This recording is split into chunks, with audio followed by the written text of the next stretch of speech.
Yo, yo, yo, what's good? Thank you for coming to the House of B.A.R.F. I'm Chanman, and before we get started, I would just like to emphasize that the content that we share on House of B.A.R.F. is for informational and entertainment purposes only. We are not financial advisors, and the information provided should not be considered as professional financial advice. Investing and financial decisions involve risk. It is crucial to do your own research or consult with a qualified professional before making any financial choices. The opinions expressed on House of B.A.R.F.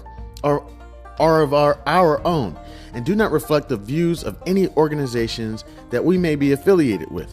Please remember that past performance is not indicative of future results, and the financial landscape can change rapidly. Always conduct thorough due diligence and seek financial advice from a financial advisor tailored to your personal needs and circumstances. By listening to this podcast, you agree that the host and in the future, if we have any guests, are not responsible for any financial decisions you make as a result of the information presented on House of B.A.R.F. Now let's dive into today's episode. Yo, yo, yo, what's good? Chairman House of B.A.R.F. Back at my laptop. We're good. I'm trying to hurry up and log in. 9:30 is about to be here. All right. Of course, I hope everybody's doing great. Just getting everything put up. I like to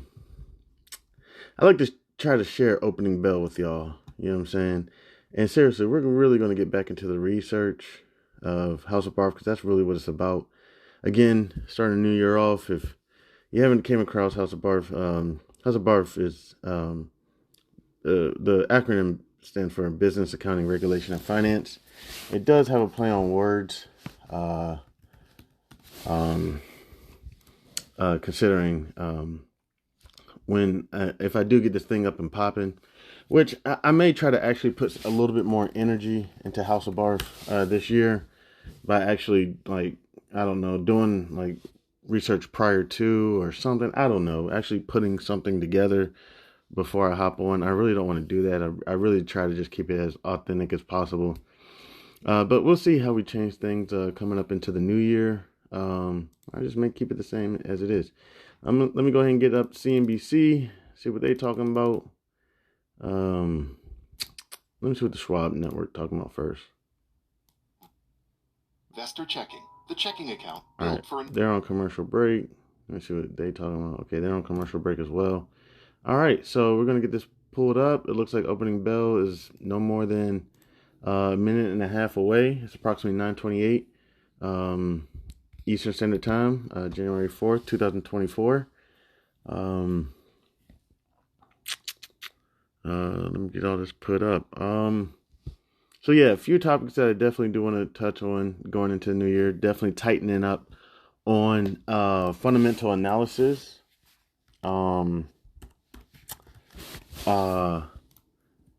And also bond trading. I want to tighten that up as well. And several other things. I'm also working on Forex. Let me see. I put in a hedge before I left because I knew I wasn't going to be able to pay attention to it. Because I was busy. And I was like, man, let me just put in a hedge so that if it does happen to keep shooting up, I got the short position in. It's fine. Okay, short positions in. Still losing. All right, cool. Let me go to long position. Okay, all right. And I'm up. Let me go ahead and close that position out. Great. Yeah, put that hedge in just in case. I was like, hey, just in case I wasn't able to pay attention. Let me check to see what USD JPY is doing. Still looks to be shooting up. My 9-day EMA estimated. What is it? Let me see. Was it estimated moving average? What is it? Let me see real quick. All right, there we go. All right. So there goes my alarm, letting me know it's 9:30 a.m. Eastern Standard Time. Letting me know that the markets are now open. Fantastic. We're gonna go ahead and get to it. Let me take a quick break. There's a couple things I wanted to do. I got a glass of orange juice right here, Tropicana. Take a sip with y'all. Let me go ahead and get myself together real quick. And I'll be right back when I hop into, let's just see real quick what my immediate reaction to the markets are. Okay, so Get a little more oil, and the APA, Apache buy of Cal and Pete, I think is very smart. okay, CNBC is about 50 seconds behind me. These American companies are making some really shrewd moves. Okay. Wants to see a 70 with any kind of medium-term bottom here. Let's get the opening bell and the CNBC real-time exchange. And the big board, it's a National Board of Review of Motion Pictures. Wow. As the award season's going to be approaching soon. At the NASDAQ, Athletic News covering the fitness and wellness sector. We should maybe mention Peloton and this TikTok partnership. Yeah, I thought that was good. I know that Peloton has been a forlorn. Okay, all right, so the markets are now open. I'm going to take a quick look. Right now, the investments that I'm currently in right now, Marathon Oil. Right now, my long position, oh, it came down just a little bit. I was up like 80, but now I'm good. It's up right now. Doing cool on that. And my short put position is doing pretty well. Approximately right now, I have approximately 50% of the contract I sold with 1 day left. So, sold the contract for $1, and right now I have about $50. So, I sold it for $1. I have about 50 cents right now. And again, you multiply everything by 100. So now we have the question of what do you do? Here, real quick, while I'm busy and I don't really feel like paying attention, I could just wait 1 day, see if I can get 100% of the contract. But what I'm going to go ahead and do is, I should have a working order in already. And I do have a working order in. So I have a stop at $1.50. So what I'm going to go ahead and do is cancel and replace that order to move it from $1.50 up to at least $1. So at least if I break, I should be nothing more than breaking even. But let me go ahead and take a look at that one more time, because I may say, you know what? What's the contract worth right now? Let me see. Give me a second. My contract right now is worth 50 cents. Yeah. Oh my goodness. All right, cool. So I may move that up to like stop at let's move it to like for right now, I'll move it to like 75 cents. Stop out 75 cents. That'll give me $25 ASAP. Let me see. Let me take 30. I'm gonna put it on. I'm gonna put my stop at 70. I would put a trailing stop in.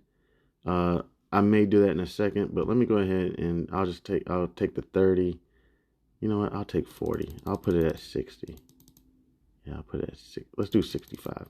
Because just in case it comes down some and then shoots back up, I want to give it some room. So I'll do 65, and then $1 minus 65 cents will give me 35 cents. So I'm going to go ahead and lock that in. Good to close. Put that in. Stop loss. So we're good. At least we locked in 35 cents. And then I have a limit order in at 1 cent. So that's a bracket order. So if it hits 1 cent today, buy the contract back. If it hits 65 cents, buy the contract back. So we pretty much locked in 35 cents. We're good to go on that. We'll probably go in and do some more trading. Let me see. My short put is at 25.50. Currently, the underlying is at 25.10. So currently, the contract is in the money. However, let me see. I sold it for $1. So the person probably wants to see if it's going to hit 24.50, which it does not look like it's going to hit 24.50. So that's why I haven't got it signed yet. And for JetBlue, I sold a contract at strike price 6 for 76 cents. And again, it's approximately 9:34 a.m. Eastern Standard Time, January 4th, 2024. And right now, JetBlue is trading at approximately 5. So I'm not sure. This person may let the contract expire worthless. Right now, I'm down approximately 77%. We'll just have to figure out where we go from there. All right, and I'll be taking a look at the markets in just a second. Got a couple things I got to do. I'm going to take a quick break. Please, if you get the opportunity, please support me. Through our, I don't have listener support. That's how bad the podcast is doing. Lost listener support, which is fine. It's fine. And then also, I do have a children's book coming out, Langston Manson's Cool and Made Stand Adventure. Received the first hard copy just a couple of days ago. And I was with a buddy of mine. And right then and there, my buddy was like, let me support, and purchased the first copy of the book. And I signed it for him, and called up my people and were like, hey, the first copy sold. When are we going to get more copies? And they said, they got to get the printing department together. The printing department is not in the same location as the, whatever the publisher and whatever department. So they said, you just got to give them some time. And then I thought it was up on Amazon and whatnot as well. But they said they got it. They're getting the marketing team together on it. And they're going to get that up as well, so we can have the ebooks, the softbacks, paperbacks, whatever they're called, and the hardbacks. We're going to get that all together.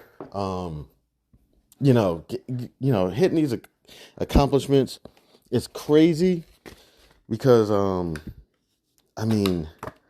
sometimes you wonder how many more years would have I spent, I call it the commuter, life. And in a matter of 7-8 months, I feel like I've achieved more than I've achieved in the last, besides, the family, which is, falling apart.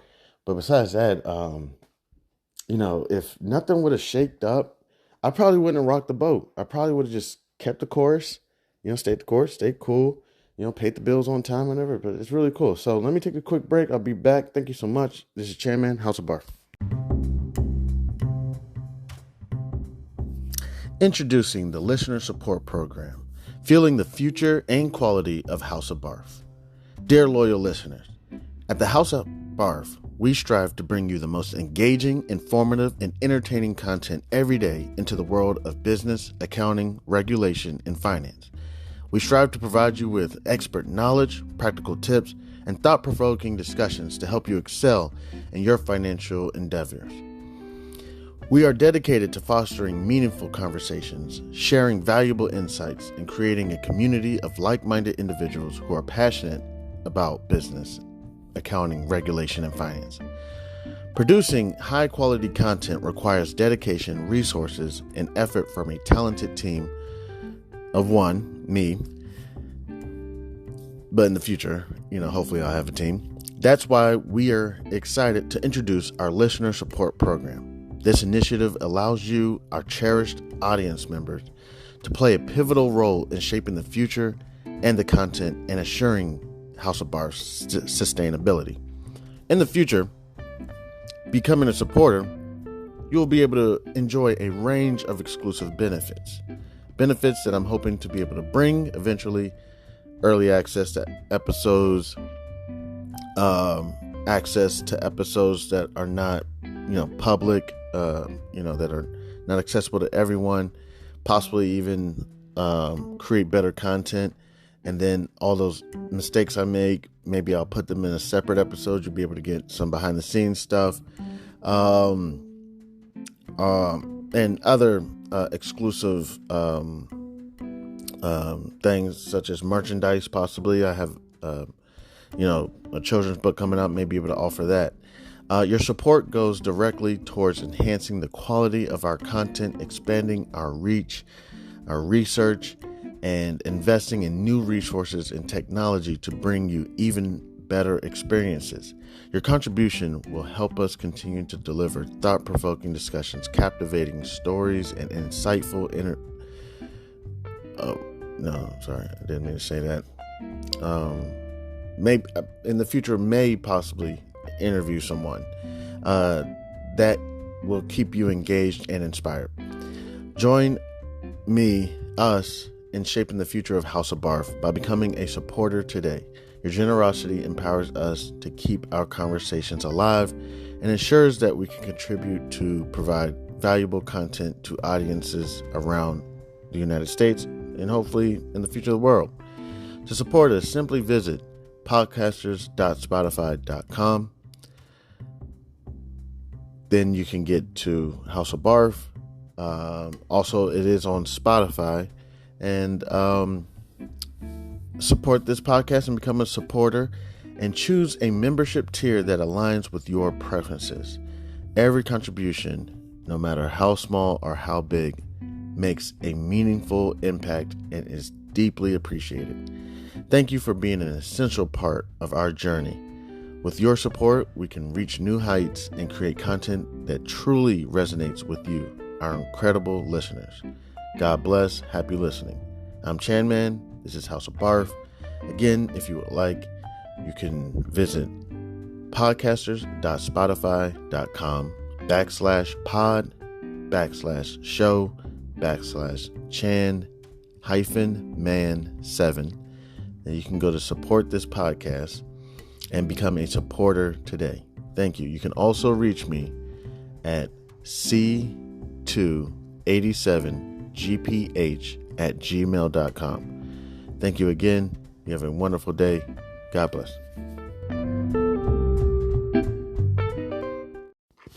Yo, what's good? It's Chanmanhouseofb.a.r.f. What's poppin'? Applied for a job real quick. Just got an email back. I'm not going to say who it's from or the firm. You know, I've had kind of some issues of like, man, getting back in the office is going to be some bullshit. All right, so applied for the job. And when I get the email that, hey, we're interested in talking to you, there's this note on there that says, we would like for the individual to live within about a 50-mile radius of our offices. The remote is fully remote, but they still want you to live in the vicinity of the office. I basically told them, like, hey, I apologize. I didn't realize that was going to be a requirement.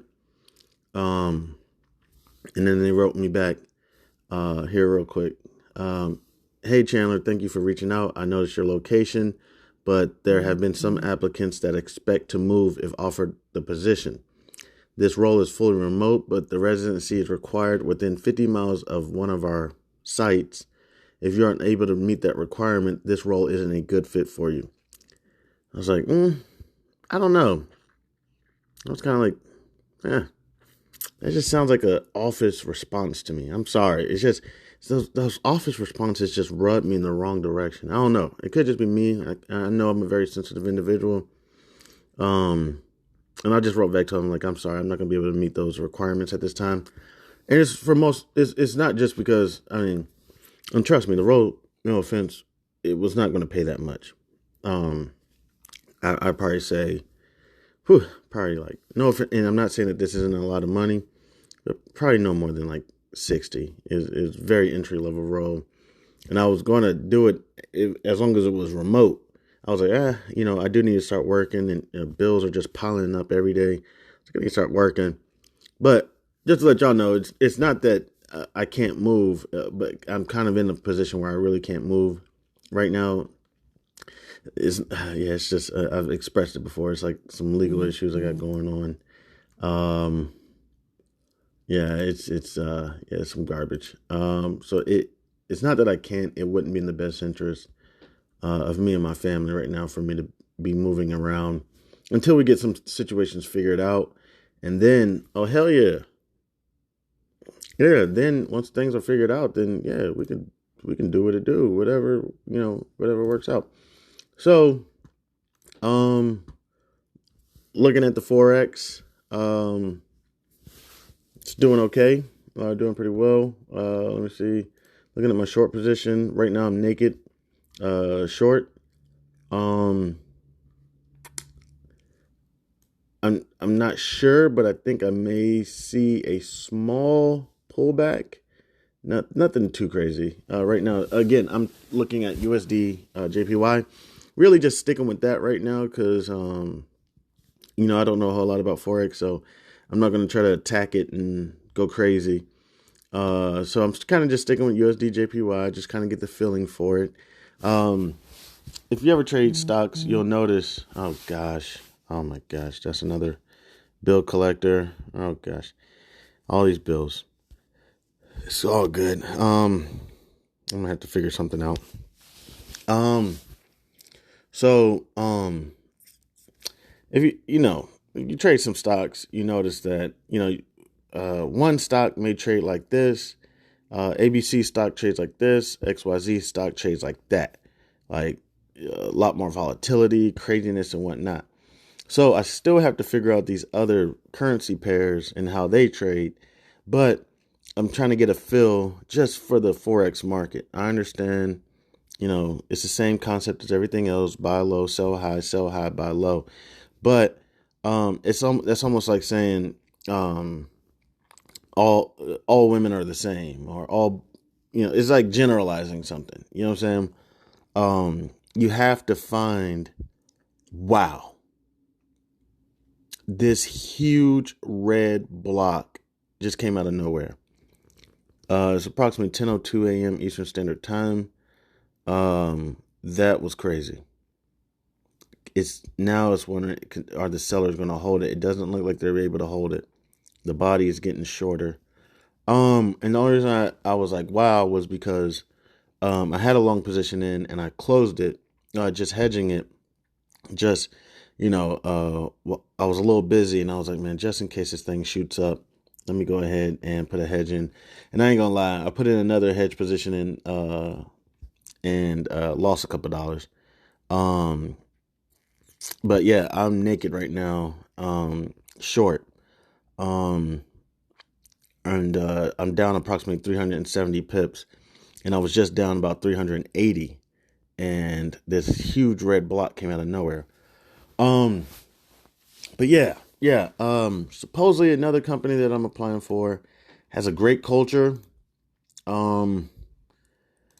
That's what I'm looking for right now. Culture is, I got an email about a career fair coming up. That would be great. Resume writing, creative, effective resumes, how to ace a virtual interview. Oh gosh. And all these career fairs are not even till like end of February. Like, I need something now, cause yeah, I keep, taking distributions and like I'm getting taxed on it. This stuff is not good. It is not bueno. No bueno. Okay, cool. So let me go back. Okay, so the sellers on that USD JPY are not being able to hold it. I'm just gonna stay naked short. See how it goes. Cause USD JPY had a spike this morning, huge spike. And it did pretty well. I mean, nothing crazy. I'm still just learning.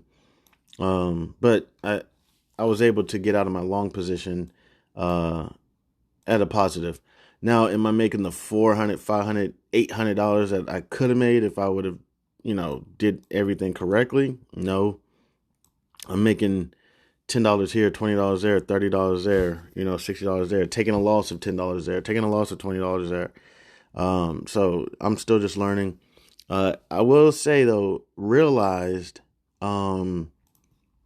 actually realized cash, I'm up approximately 3%. Actually, funds that are realized. A lot of times I don't realize it unless it's in the green.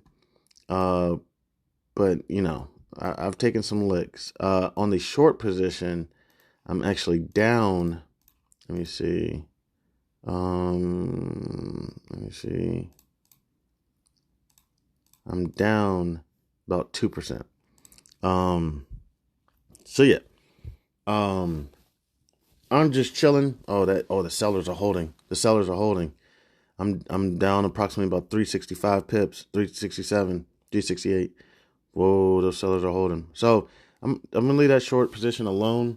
It would be nice to put in another short position and see if it rides, but I'm gonna be cool. Not gonna do nothing crazy. Watch. Once I figure out this Forex shit and actually can figure out what news or what information is channeling these changes in the markets. Like for example, I went to I just typed in USD JPY news. I don't know why the broker just doesn't have the information on their website. There's a couple things. This is FX Street.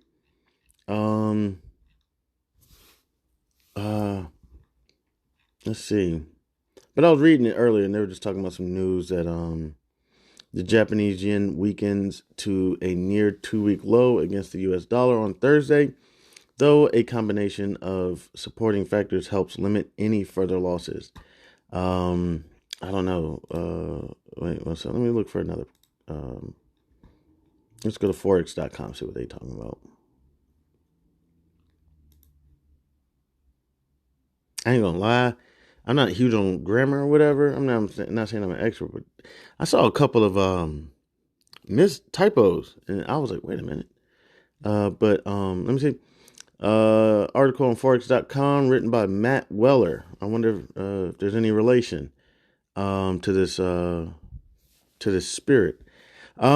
Japanese yen analysis, USD JPY repatriation flows. I don't even know what that is.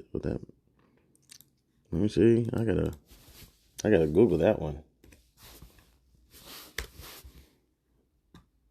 Repatriation. Oh, okay. Repatriation. Okay. Repatriation flows versus bullish technicals. Okay. Key points. Japanese insurers may have to repatriate funds after the New Year's Day tsunami. I think that's what it was, the tsunami. And earthquakes in Western Japan. I'm sorry about that. All else equal, these flows could weigh on USD JPY, but the technical outlook of USD JPY is tentatively bullish with room up toward 145 if today's breakout holds. Okay, so he called it yesterday at 9:26 a.m. Wow. He called it. Great job, Mr. Weller. Okay, I see you. You in the mix. All right. So in this morning, it broke out. Okay, I feel you. Okay. The sellers aren't able to hold as much. It's cool. I'm just going to go ahead and keep my position. Just hold my position. It's a huge shoot up, and then once I can kind of get out of the positions at a positive, then I can start fresh and reassess and move forward and say, okay, we did it. You did a great job. Okay, now how are we going to do this moving forward? And hopefully we won't be taking these huge losses. Or we're not. I mean, I haven't realized them. You know what I'm saying? But we'll figure that out. So cool. But on the other note, let me keep going. Basically, Japanese markets remain closed for an extended holiday to start the new year, but traders may see some unusual flows when they reopen tonight. As a result of the tsunami and series of earthquakes in Western Japan on Monday, the country has experienced significant human and property damage. Without downplaying the tragic human cost of the natural disaster, it's also worth understanding the financial cost to Japan insurers. Insurance companies receive upfront payments for premiums and can then invest that float to earn a return until they need to pay out claims. Wait, I'm not sure if I'm understanding that because of the tragedy, understand the financial cost, insurance companies receive upfront payments for premiums and can then invest that float. I forget what that term means, but I'm familiar with it. That float to earn a return until they need to pay out claims. Oh, whoa. Savage. If I'm reading this correctly, essentially, the USD JPY is going to increase because of the tragedy. It's going to have insurance companies receive upfront premiums that they can invest in JPY, in the Japanese yen. However, we do have to be prepared for when they may have to withdraw those funds to satisfy their claims, the need that they got to pay out now. That is savage. Wow. If that's how I'm reading it correctly, that's madness. With Japanese interest rates hovering at 0% for most of the past 3 decades, wow. Japan's insurers tend to invest outside of the country. Oh, okay. Okay, so that's the whole thing with the USD JPY is how many Japanese yen does it take to make the one USD? And if the Japanese yen is, if they're investing in USD, then it should shoot the pair up um, because it's going to start taking more Japanese yen. Right now it's 140. Wait, let me see. Let me go back. What is it? 144, 684 Japanese yen to make one USD. So the more and more they do it, it's going to take more and more Japanese yen.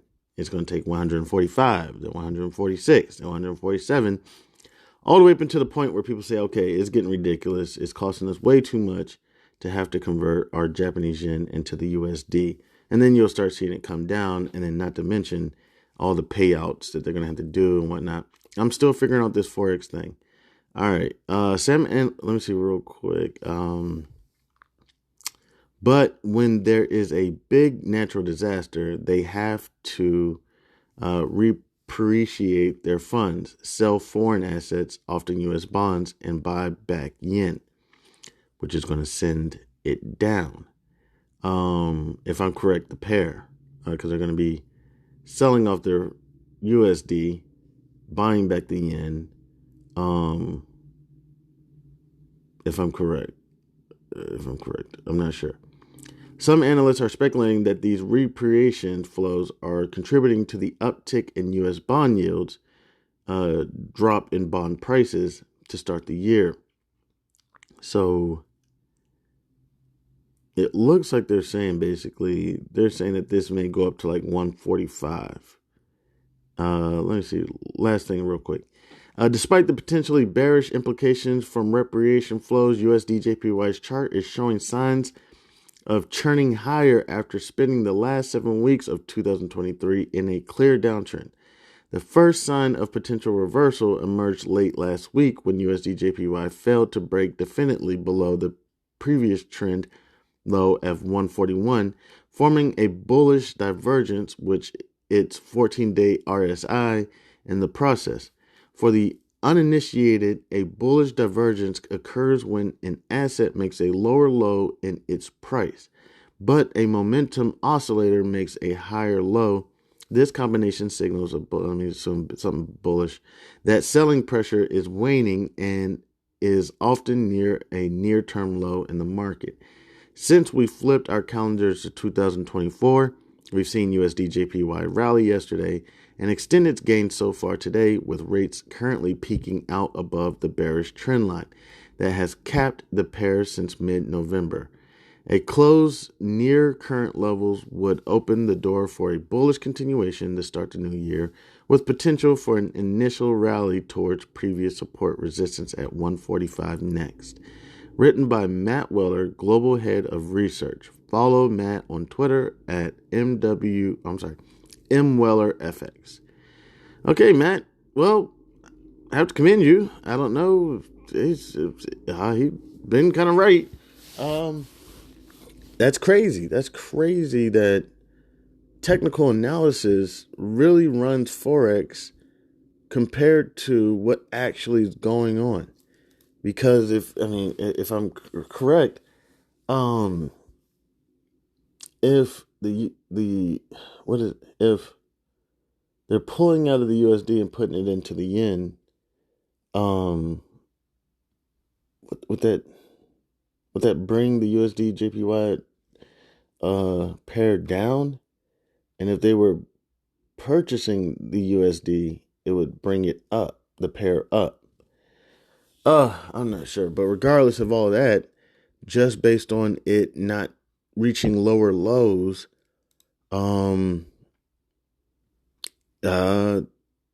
people bought it. Just basically saying that, hey, the technicals are saying that it's time for this to go up. Not even mentioning the insurance companies maybe selling their American bonds and putting it in yen, which I think would be shorting the position. I'm still trying to figure this all out. Okay, well, that's random, and that's nuts, and I really feel for those families out there in Japan dealing with these earthquakes and tsunamis. Let me see what else. Economic calendar, January 4th. Let's see, we got ADP employment. Don't know what ADP is. Initial jobless claims. Oh, it's Thursday. That's usually, okay, that's when they do the initial jobless claims. Okay, let's see how jobless claims would. Well, let's see what ADP employment is. What is ADP employment? The ADP National Employment Report is an independent measure of the change in the U.S. private employment and pay derived from actual anonymized payroll data of client companies served by ADP, a leading provider of human capital management solutions. Okay. Okay. Don't know exactly what all that means, but it sounds like it's something from the private employment, from actual and payroll data.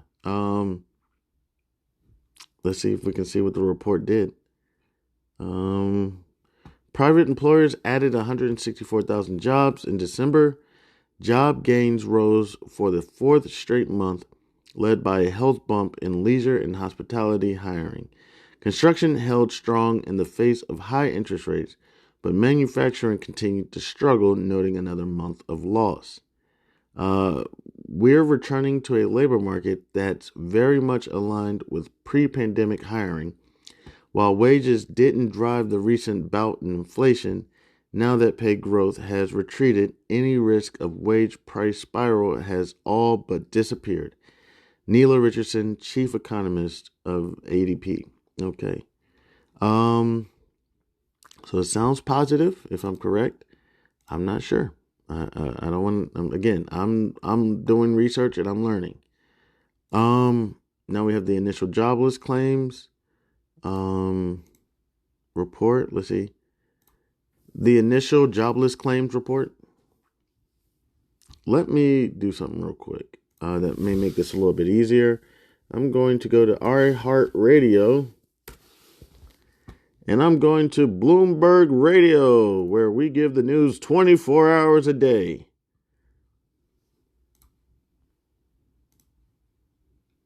One second. The natural gas space here in the U.S. in some of those shale basins, as Vince was saying, there's a lot of demand there, and there's a need for scale, particularly from some of these smaller companies. So, again, saw another deal today. APA to buy shale oil driller Callon Petroleum for $4.5 billion. So good stuff there. WTI crude, just to round out the discussion on energy, kind of flat today. $72.77. So we'll keep on top of the energy complex. This is Bloomberg. Let's get some company news right now with Lisa Mateo. You got it, Paul. Talk about a rough week. Let me see. We get more from Bloomberg's Ed Ludlow. Piper Sandler in sort of solidarity with Barclays, that was the leader. All right, I'm gonna go ahead and keep moving on. All right, let's see the jobless claims report. See what Oh wow, this is a real report. Okay, I'm not gonna read that one. That's for real. I'm just gonna go to like Reuters. Let's see. Weekly U.S. jobless claims at 2-month low. Wait, so people are getting jobs. Labor market gradually easing. Wow, and you know what's funny? I've been getting emails lately, like return emails, like, "Hey, what's up, man? Are you still available?" And I'm like, "Yeah, nobody's hired me yet." Like, for real? Bye. Oh shit, damn. It's funny how that works. Weekly jobless claims fall 18,000 to 202,000. Wait, call. Okay, I'll see. Continuing claim dropped 31,000 to 1.855 million. Private payrolls increased 164,000 in December. Let me see real quick. The number of Americans filing new claims for unemployment benefits fell more than expected last week, suggesting the labor market conditions remain fairly tight even as demand. That's bullshit. They could have just easily ran out of unemployment benefits. I know some people say they get unemployment benefits longer than 6 months and whatnot. How do you know they're just not tapped out? They're just like, screw it. Is there another jobless claims report? Basically, the amount of people who are without work that aren't like, let me see that real quick. I just want to ask Google. Is there a report for people who are jobless who are not filing jobless claims? Let me see. Nothing came up. All right, I'll get to that because that may not be true. But let me keep moving forward. And who's this article written by? Lucia Mutukani with Reuters. This was written on January 4th today. With the report from the Labor Department on Thursday also showing the number of people on unemployment rolls remained elevated towards the end of December, financial markets continued to anticipate the Federal Reserve would start cutting interest rates in March. The government reported on Wednesday that job openings fell to a near 3-year low in November. All right, well, that's fantastic. There's more to the article, but I'm just going to keep moving on. I've heard this statement made. You know, when you hear it once and you keep hearing it over, I think it's don't fight the Fed. They're going to start cutting rates. I'm wondering, what does that mean? Is it true? I don't know anymore. All right, let's see if there's any other news. S&P final U.S. services PMI. What the hell is that? That came out at 9:45.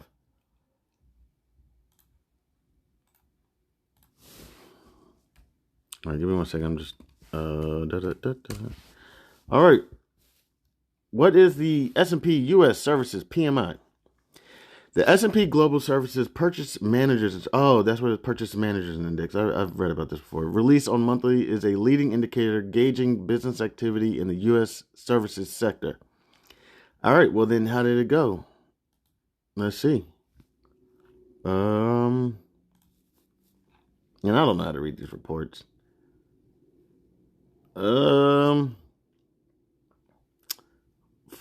Previous was 50.8, forecast was 51.3, and the actual was 51.4.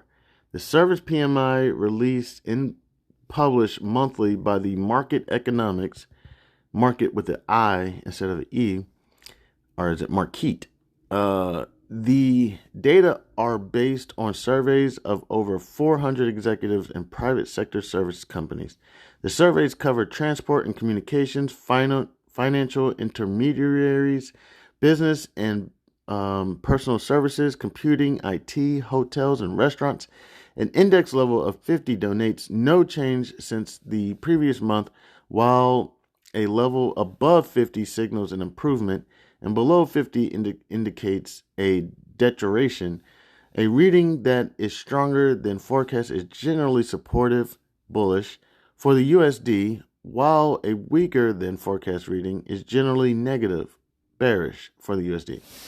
Okay, so they're saying basically there was no change, and if I'm correct, the S&P purchases market, I think it covers like payroll. I'm not sure what it covers, purchases and whatnot. I have to do some more research on that, but apparently it looks like there's no big major difference in that. So with that news, we got to go look at the S&P. I mean, let's just see what it's doing today. CNBC. Again, I have no, it's just easy for me. CNBC it's user friendly.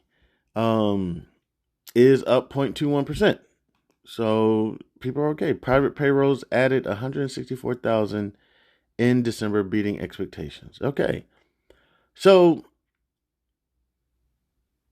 where do we go from here? What does all this information mean? But it's all good. All right. Let me check my trades. My thing stopped out.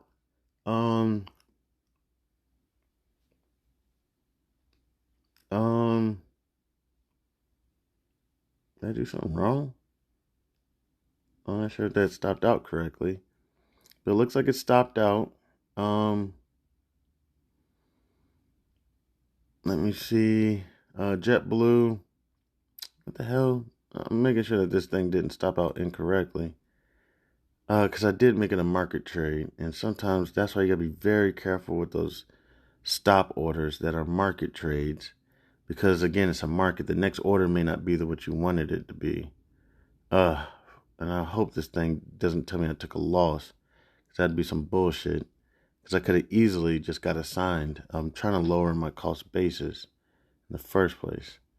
I hope it didn't mess up. I'm going to go here. You don't want to take a look at it with me real quick. Oh, gosh. Again, this is one reason why you want to be very careful with stop market orders. Because you have your stop in at the right place. But the market order, you don't know what it could be. You know, you imagine that it'll be somewhere close. Okay, no, I didn't take a loss.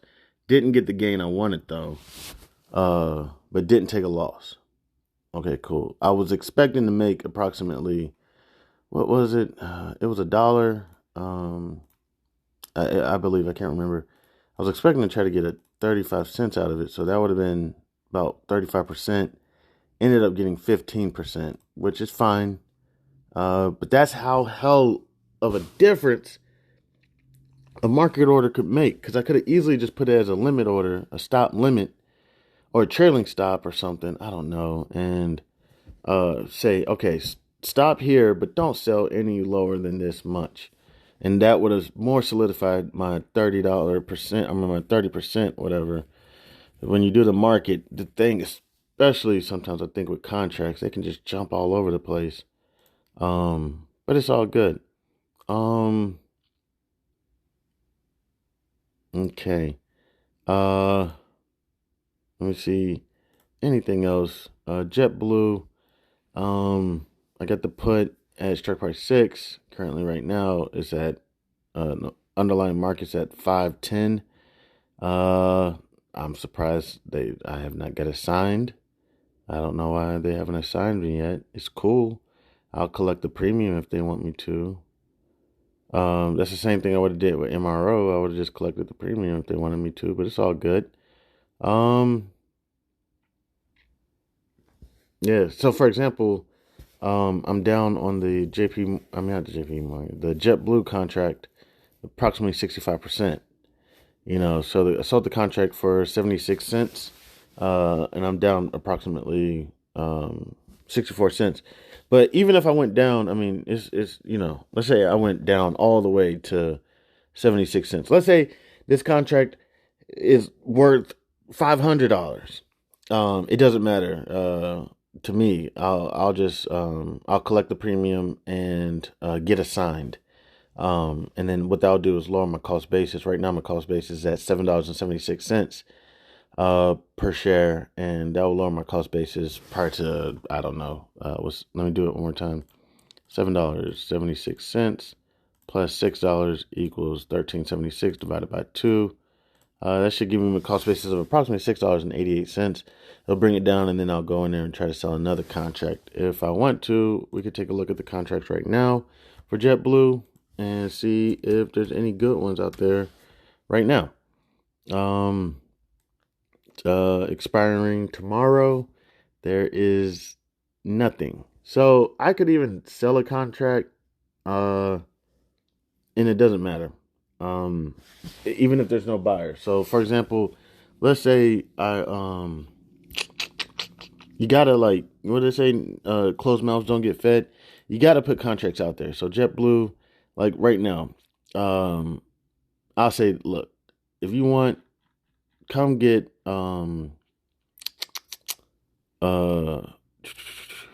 what is it, $7.76. Let me see. If you want my JetBlue, you can come get it.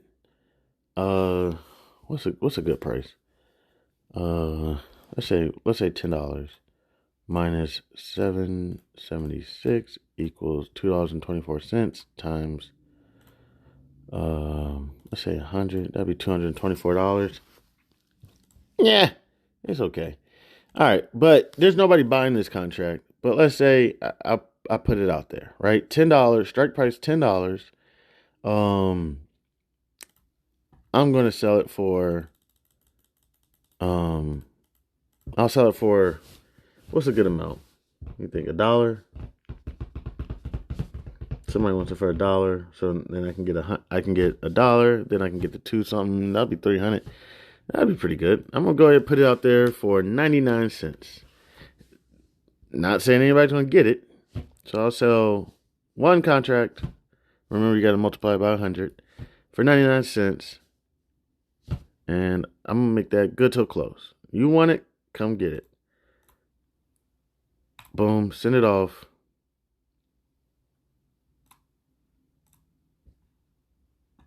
All right, it's out there. And what's crazy so somebody here, let me see. Somebody put in a contract for 5 cents. So yeah, so mine isn't showing, but if I would put it in for 4 cents, I would see it literally on the market. So again, the lowest ask price is the lowest price that a seller is willing to accept, accept, and the bid price is the highest price that a buyer is willing to pay. So bid, buy. Okay, so right now there's no buyers for my contract. I put it in for 99 cents, and someone put in a contract for 5 cents to sell. I put one contract out there for 99 cents, and essentially this asshole, it's like, no, I'm kidding. Put it, said, I'll accept 5 cents. I say, okay, fine. You want 5 cents? Now, if I wanted to, I could put it in for 4 cents, but I'm not going to do that. I'll just move mine down a little bit. I'll move it down to 49 cents. Because maybe I'm being a little ridiculous with the 99 cents. I'll move it to 49 cents. Okay, I'll make that good to close. I'll send it off. Bada bing. And right now, nobody's buying it. Actually, someone might buy it for 2 cents. I don't know if that's true. Wait, real quick. Something just came across the news. I think there might have been a bombing somewhere. Looks like there was a bombing in Iran or something. I'll take a look at that. All right. So I'm gonna go ahead and take a quick break. I am gonna get better at trading while creating content. I will get better at it. Just give me some more time. It's no rush. The good news is, what is it? Tyrone got a job. All right. Tyrone got a job. Let's go rob him. So jobless claims reports are easing. You know what I'm saying? Well, see, that's the jobless claim reports. I mean, that's I don't know how to describe it. I could be wrong. It's like you're trying to holler at a girl, you know what I'm saying, or a guy. You know, I don't know if women really holler at guys, but it's like if you're trying to holler at a girl and, you know, she's like, oh my gosh, I got all these claims. Everybody's trying to claim me.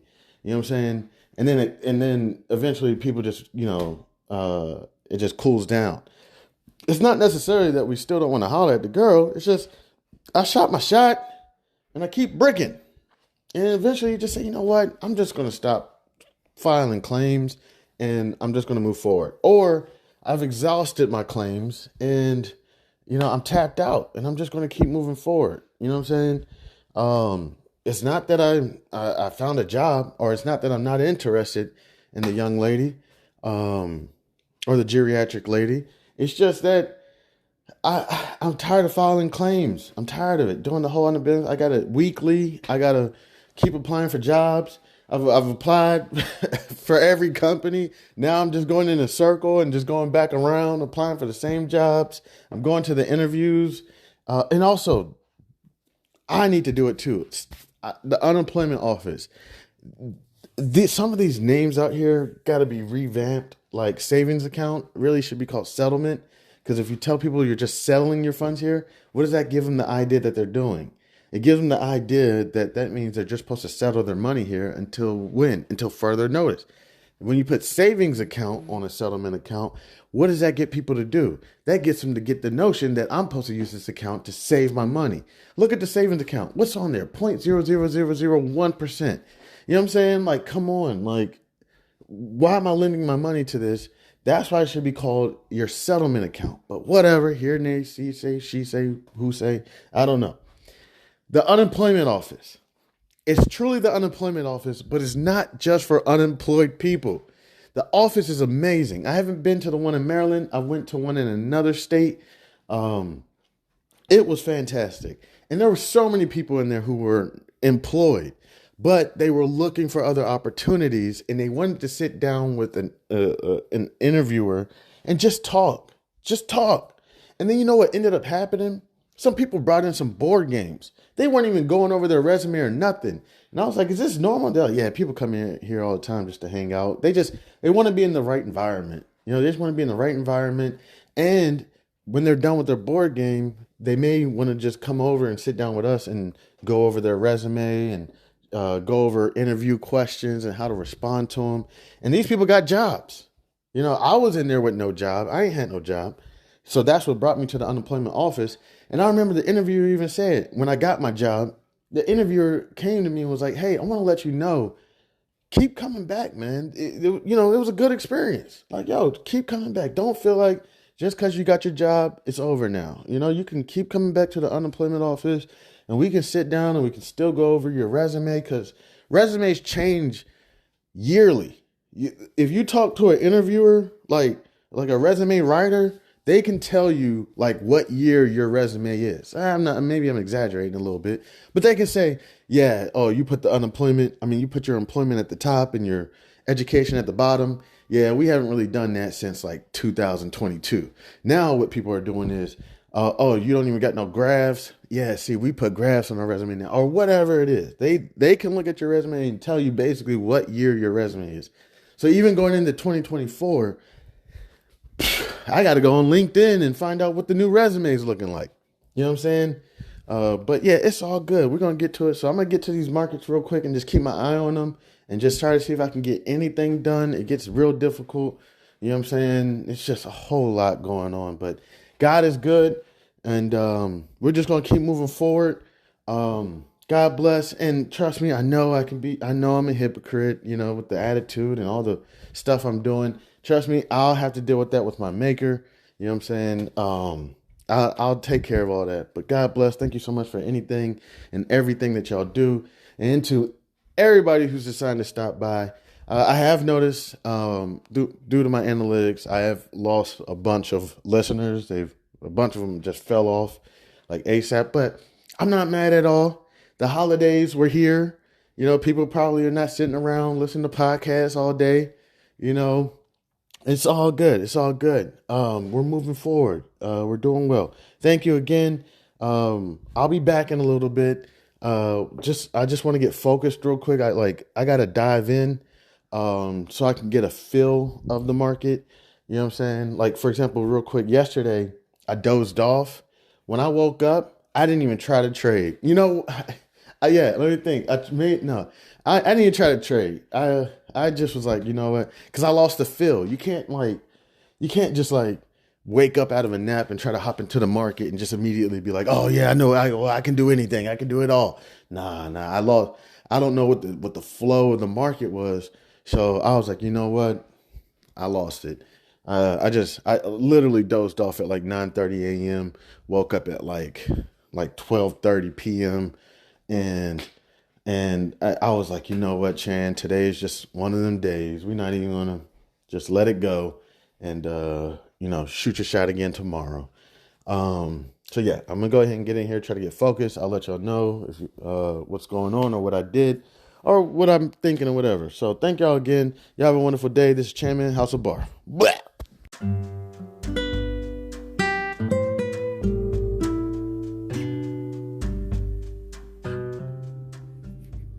I am thrilled to introduce you to an exciting new storybook journey that I believe will capture your imagination. Allow me to present Langston Mankson's Coolamade Stand Adventure, a compelling short story that promises to transport you to a world of interest, excitement, and learning. The title of the book is Langston Mankson's Kool-Aid Stand Adventure by Chandler Hayes.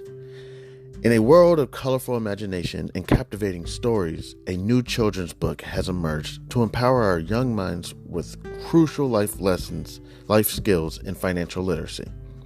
Langston Mankson's Kool-Aid Stand Adventure is a cheering short story written by a talented Black author who understands the importance of equipping our youth in the early stages of life with the tools they need to navigate the realm of money, savings, and smart choices. Meet Langston Mankson and his imaginary best friend, Zonky, a pink elephant, two curious souls who embark on an adventure around the vibrant landscape of Wichita, Kansas, where Langston Mankson sets out to accomplish multiple goals and is met with obstacles that he must overcome. Langston Mankson and Zonky discover valuable lessons of talking about finances in the home in order to gain knowledge. Langston Mankson, with a little bit of confidence, the guidance of supportive parents, the help of community members like Mr. Tiller, and his imaginary best friend Zonky, Langston Mankson learns about the value of money and how to save, the importance of making thoughtful spending decisions, the significance of thinking outside the box when met with challenges with money, and the joys of sharing with others. Through relatable experiences and engaging storytelling, young readers are introduced to the fundamental concepts of money, such as earning, saving, and spending responsibly. Langston Mankson set savings goals, teaching children the importance of planning for future needs and dreams.